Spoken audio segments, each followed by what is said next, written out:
When I stepped out of the Rio into that bright morning and waved goodbye to my best friend, the whole quarter was quiet and eerie. The sun shone brightly, and the dark clouds skated quickly through the sky with the gusty tropical breezes. The eerie light reminded me of when the sun shines while it's pouring rain.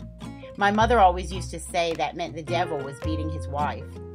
I was already wasted that day, yet I guzzled a drink in every bar I found open in my endless search for dope. I got drunker and drunker, but the sickness set in more and more.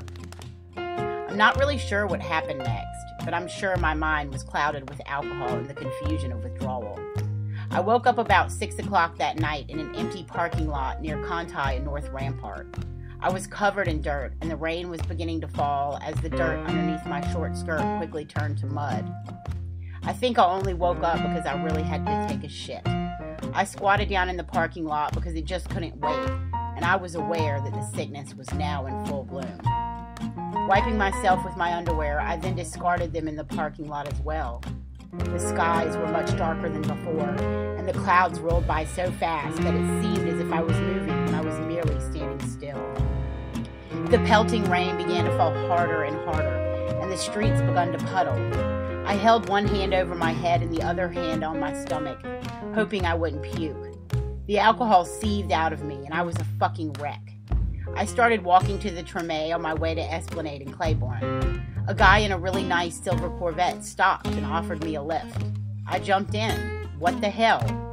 The silver Corvette dropped me off at the corner near the apartment. I barely got up the steps of the porch into the hallway before Liam came out screaming at me. His eyes were wild with sickness and lack of dope. I could tell I was walking into a madhouse full of sick fucking junkies. The scene was more desperate inside. A girl I had never seen before was pacing back and forth in the little 7x10 kitchen. She practically wore a hole in the cheap linoleum, and she clawed at her already scabbed face with erratically frantic hands. A DJ Harry and I knew from one of the strip clubs was in and out of the bathroom, sometimes banging his head rhythmically against the wall. Bump, bump, bump. The only sound in the silence was the sound of their